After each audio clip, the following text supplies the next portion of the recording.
Hi everyone, it's Ophi.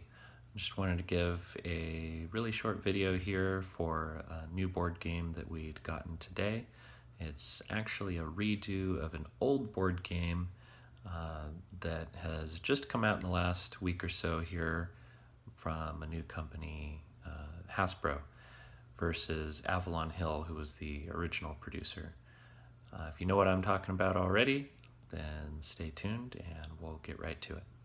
So Avalon Hill has a game called Betrayal at House on the Hill, and an expansion that I think came out a couple of years ago, the Widow's Walk.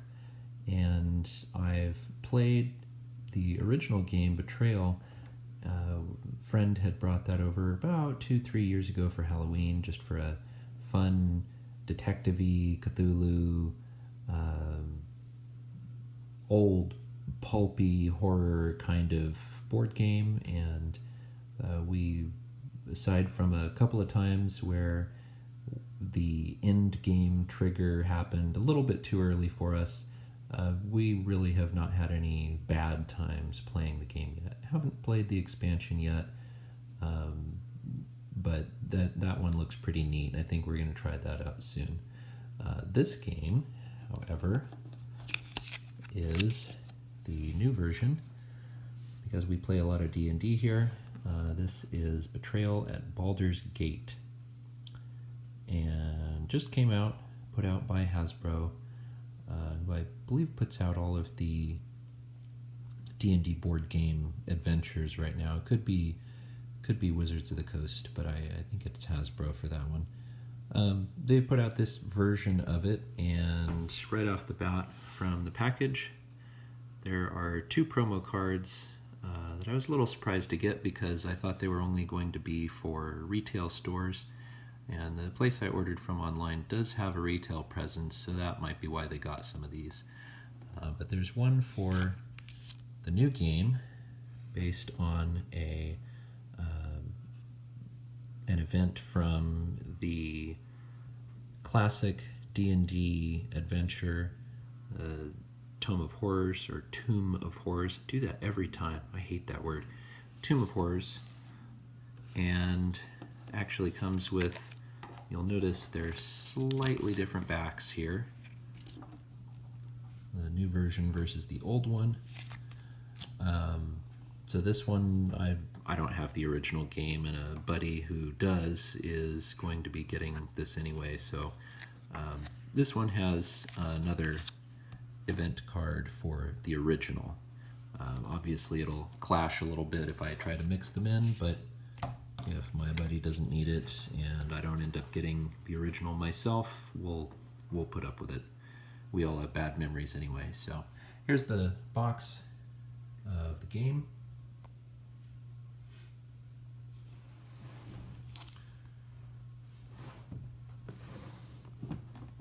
It's mostly expanded versions or zoomed in versions of the front cover. There we go, 3 to 6 adventurers, an hour playing time. From what I remember, it's normally about 2 to 3 hours there, with setup and all of that.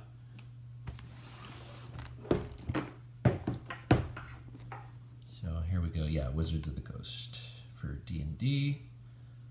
Avalon Hill, Hasbro, by Scott Fisher. So we have all the contents in the box, and of course never split the party unless someone is the traitor, and that's so true in this game. I'm a little excited to see if the one time that I ended up being the traitor, I'm wondering if they have an analog in this one.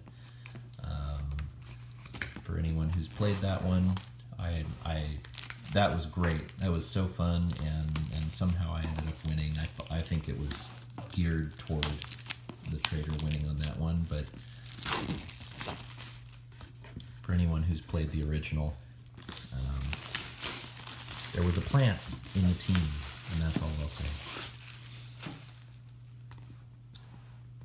All right, let's open this up. Here we go. We have big packet of tiles, and the characters that you can play, a bunch of different tokens for different items and enemies, things like that. We have the deck of events and items. You'll see there again matches the promo card, but not the original card. They have some special dice that have some blanks and 1s and 2s and 3s for the different events that happen. You have your main adventure book there. You have your haunt book here for the people who are not a trader, and if you do have a trader, since I believe there are at least a few that don't, if you do have a trader, you will have a trader's tome for them to read off their way to win. So there you go. Just like D&D, we have our 3 books. We have our main instructions. We have our good guys book and our bad guys book. We have all these little plastic tokens that go on. There's sliders that go on the sides of the character cards to indicate where you are. And we have a whole bunch of pre-painted miniatures and a box insert. All right, let's tear it open then. And there we go. There's the whole shebang. So we've got all our 6 characters here. One thing right off the bat that is different in this edition is that these characters have special abilities that they can use. Some of them have tokens that the characters can use, which is not something that they had in the original Betrayal. Oddly enough, as someone had pointed out, they have the exact same stat names, even though they mostly correspond to existing D&D official terminology names, which they could have easily switched, but for the sake of staying with the game system, I'm assuming that's why they went there. Now, all these little coffin tokens, we just call them coffin tokens. They kind of look like Dracula's coffin, but they slide onto the sides here, and they just slide up and down, denoting whether you have essentially died or your different strengths and weaknesses. Obviously, with this particular character, his minimum sanity is a 4. Knowledge, though, goes all the way down to 1. So, not the smartest guy in the entire game.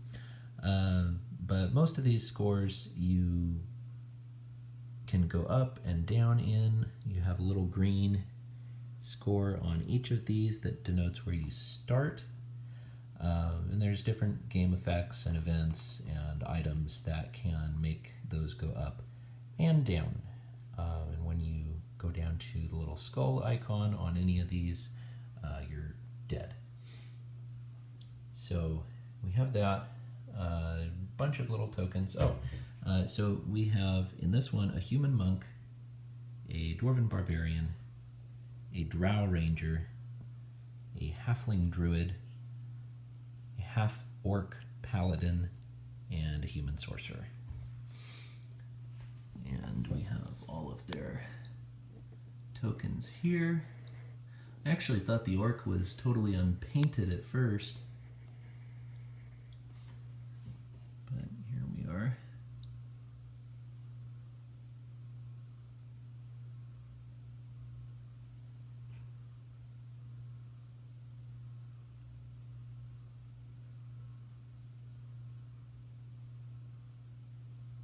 Oh well.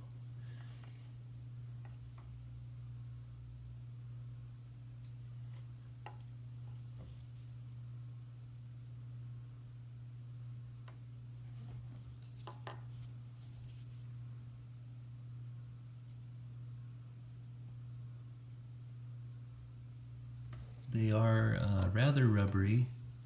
Obviously this one I need to do some miniature repair on. Oh, you're focusing. Just a little boiling water or something. We'll get it back to where it's supposed to be. And there we go. Looks like Goliath from the 90s Disney Gargoyles. That's funny. I like him. They have all these little, they each have 6 of these tokens with them. I don't remember exactly what those were in the original game or if they even had them, but I'm sure I'll get them eventually. They have villains, all these monsters here, and there aren't a ton of them, and the reason for that is they're usually some kind of big boss kind of thing. But the D&D player and DM that I am, with all the monster manuals and stuff like that, I'm looking at it and saying, that's a really small pile. I need more. So I'm kind of hoping they have like some expansion packs with more monsters and new haunts. That would be cool. Some more tokens, quests, and different things you can run into.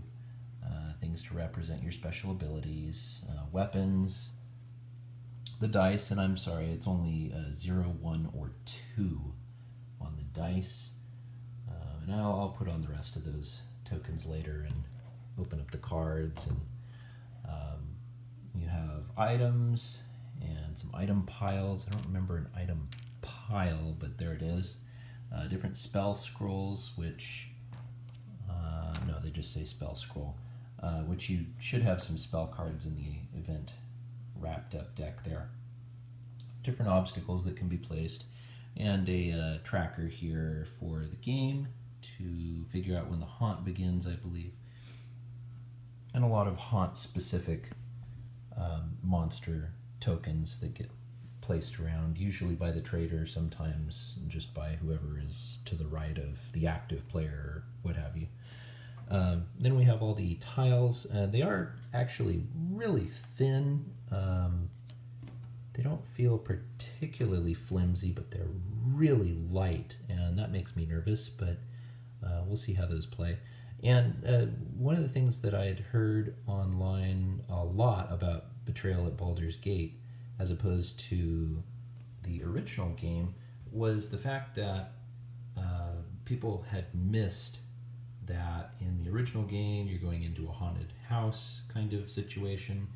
You have different floors of the house, and each different tile is for a specific floor. So you have the foyer, and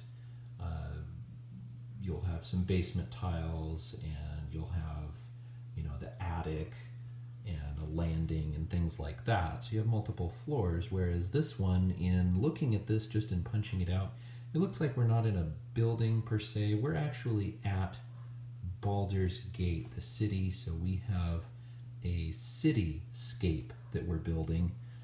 So you have the waterfront and the Gray Harbor, and you have a tavern here, a weapon shop, and a warehouse, a smithy, and some hallways, a rat's nest, mansion, dead end. So I'm assuming, not having looked at any of the book yet, I'm assuming that we're actually building Baldur's Gate, the city. And it does take away some of the, I think, charm of the original with the multi-level house that you have to get out of. But it's a different game, and they've said that there are some things different, and when I find out what those are, I will post those as well. And maybe us playing it 1 or 2 times. But there are a few things different, and this could have its own flavor to it. That might be neat. So I'm looking forward to that. And you know what? We'll open up the event cards. All right. And so here we have a nice large stack of event cards, and just for the heck of it, let's just throw those on there. Why even wait? We're going to do it eventually. We have some omens, which are usually some kind of event that's going to happen. Often a die roll. It might be a weapon, like the Berserker Axe. You might have a person that comes up to you, something like that. We have kind of a player's aid set of cards here, and then items, which are exactly what they're supposed to be. They're items that can help you on your journey, or sometimes in a particular haunt, you have to be the player who is holding the item in order to affect something, or in order to beat the monster, you have to gather the items, or one person has to gather 3 items, or something like that. So that's the set of card decks there. And again, just going out, we have, it's not a huge amount of items there, and it looks like it would go right back into the box pretty handily. Tons and tons and tons of tokens, but there's lots of games that I own with tons of tokens. Took forever to punch them all out, but of course, if you own Super Dungeon Explorer or Imperial Assault, or even the Teenage Mutant Ninja Turtles board game, there's tons of tokens. So that's what Betrayal at Baldur's Gate looks like out of the box and in the box. Hopefully next time I'll have a little bit of time to put together a game with a couple of us here, maybe on a Tuesday or something like that, and we can get a playthrough for you. 1 or 2 haunts, something like that. I don't want to spoil all of them for you there, but give it a look. The original is lots of fun, especially if you're into that more pulp kind of action and storytelling there. Super, super fun for that. Old school, classic Lovecraft style horror, detective stuff, that kind of thing. And of course, if you like D&D, then maybe this will be a hit for your group as well. And let's be honest, if you like D&D, you probably already pre-ordered this, or you will be playing it anyway. Give it a shot. I'll let you know what I think once I've taken a look at the different haunts and the rule book to see if there are any things that are different. And maybe I'll make a different organizer for this one. I don't know. I've got a number of organizers for the other ones. So anyway, thank you guys for watching. I will talk to you guys later. You guys have a good night and take care.